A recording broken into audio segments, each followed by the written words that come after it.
turning on the power. So heal from above down, inside out. That's how God designed you. On our wall in our clinic, we move the bone, God does the healing, and miracles happen. The power that made the body heals the body. So when you start to get adjusted, once again, patience, since you've experienced this already, when we start to adjust your spine, know that this is happening.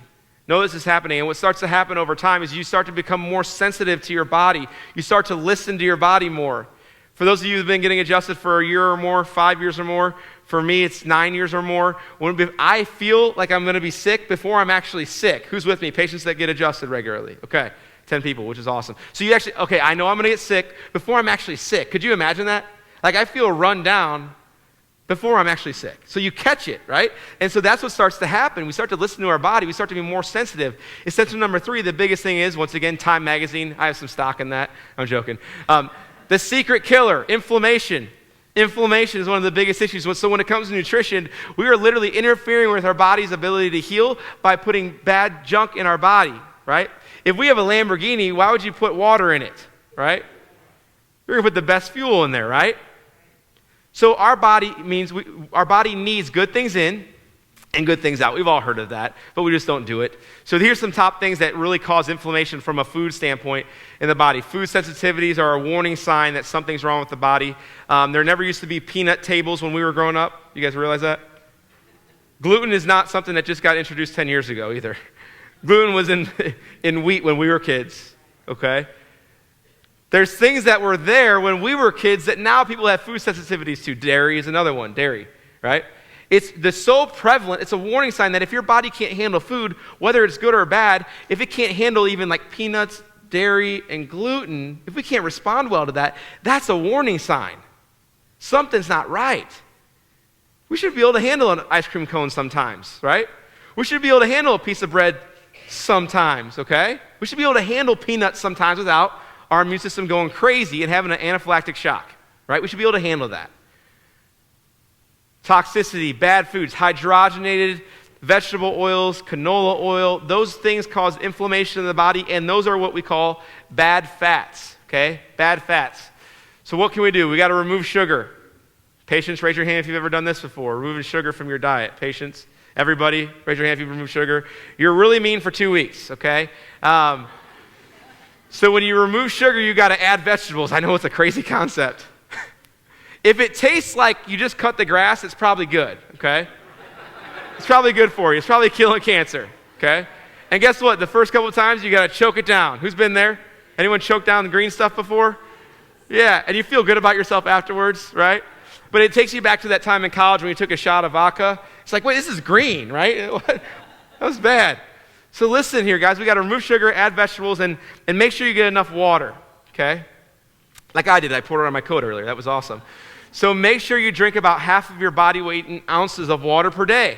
So if you weigh 200 pounds, how many ounces do you need to drink? 100 ounces. It will automatically start to reduce your level of inflammation in the body. Why?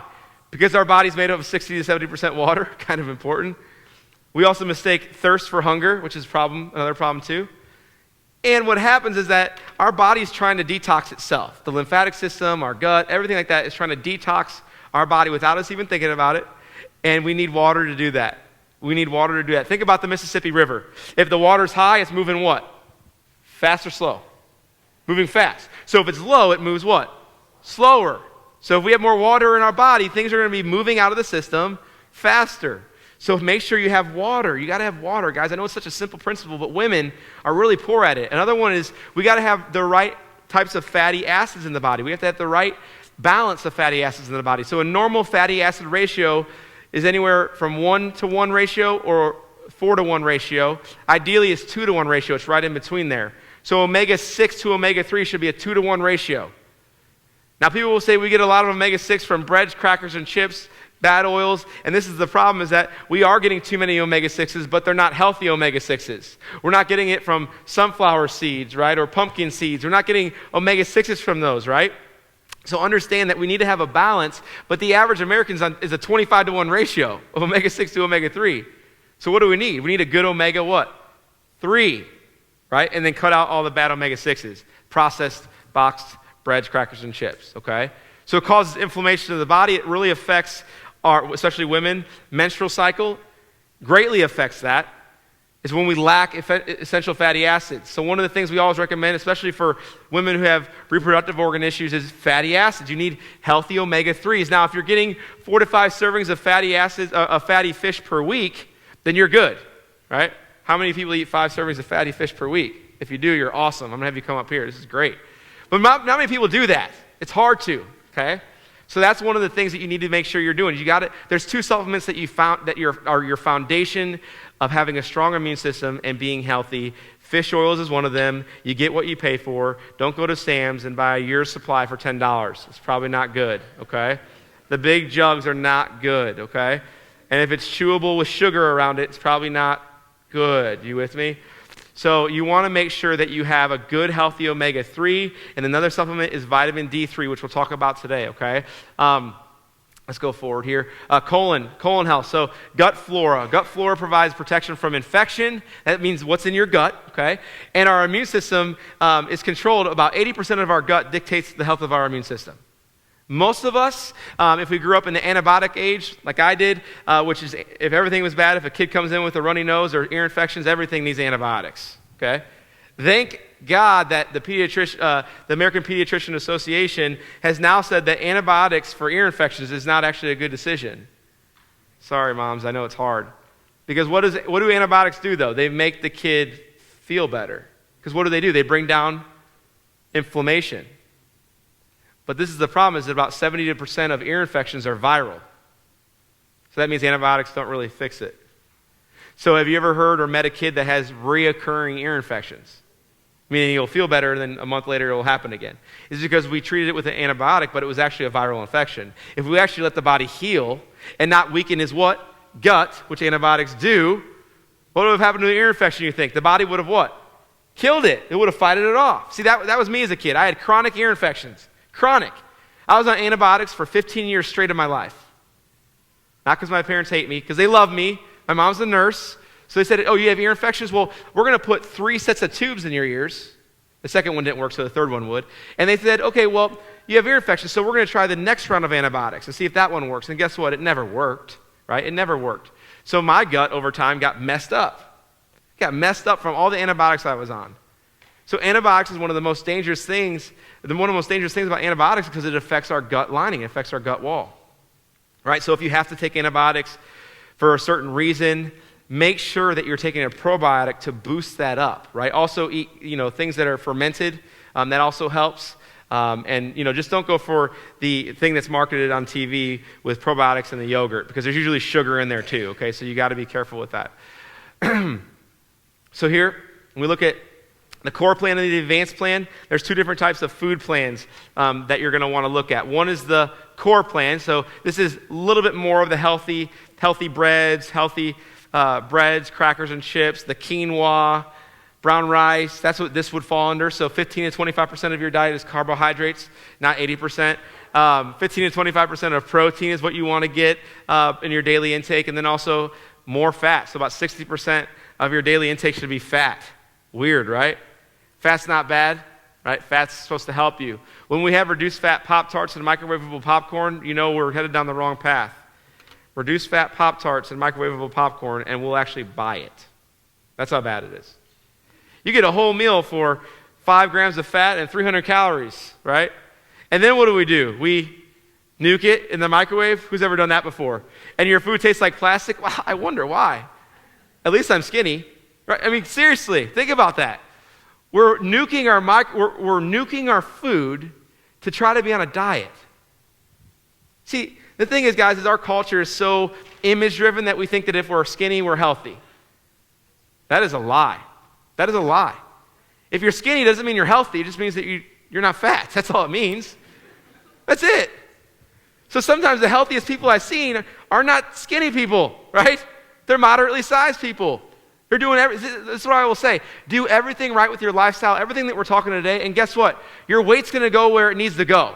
Stop looking for the quick potion, pill, or lotion that's going to make you lose weight.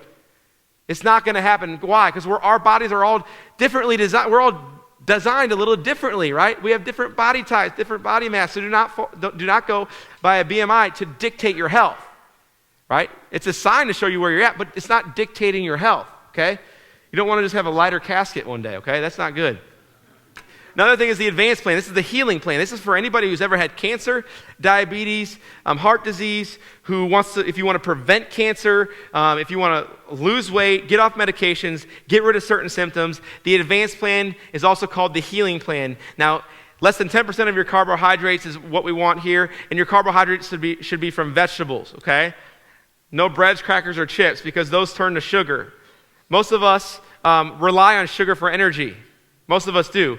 We've turned our bodies into sugar burners when really God designed our body to be a fat burner, right? Our body's designed to burn fat for energy, okay? So if you've ever exercised and craved sugar the next day or that night, who's ever been there, right? Or ice cream every night after dinner, who's been there? Cookies, things like that. Your body's craving sugar. You're literally on a sugar roller coaster, right? We're up, we're really happy, our body has sugar, and then we crash, and then we're really mean and sad and depressed. And then we have sugar again, we're happy, and then we crash again. Who's ever been on that roller coaster with me? Yeah, it's awful. So if you crash at 3 o'clock and you need to go for a little candy at your coworker's desk, you're on the roller coaster, okay? That's a little warning sign, okay? If you need a soda to get you through the morning at 10 o'clock, roller coaster, right? Watch it. Just watch where your blood sugar should be. So this really helps us stabilize our blood sugar. And if we stabilize our blood sugar, our risk for cancer goes up or down? Down. You with me? It's simple as that. Protein, you want about 20% protein, and obviously the fat again is even higher. Because why? If we were taking out sugar and carbohydrates out of our diet, we need to implement more fats. Don't just stop eating sugar and not implement fats. No one will like you, okay? If you're going to take out sugar, you need to implement healthy fats in your diet first, and then take out the sugar, okay? I'm always a cold turkey guy, so that's the best way, but some people actually wean off of it within a few days, okay? So I'll read, this is pretty small for you guys to read, but cancer cells have 16 times more receptors for insulin than a normal healthy cell. We talked about that earlier. Cancer cells feed off of sugar, so we got to make sure that we're putting the right things in our body and not fueling that. So you may want to have the plan if you're short-term management or of weight, disease, detoxification. Now some people, after they master this, right, they'll do like 5 days on it of the advanced plan and then 2 days off. 5 days on to the advanced plan and then 2 days off. Some people do, 1 month every quarter they'll do the advanced plan, okay? The question I always get is, how long do I need to be on it? And I always say until you reach the goal that you want.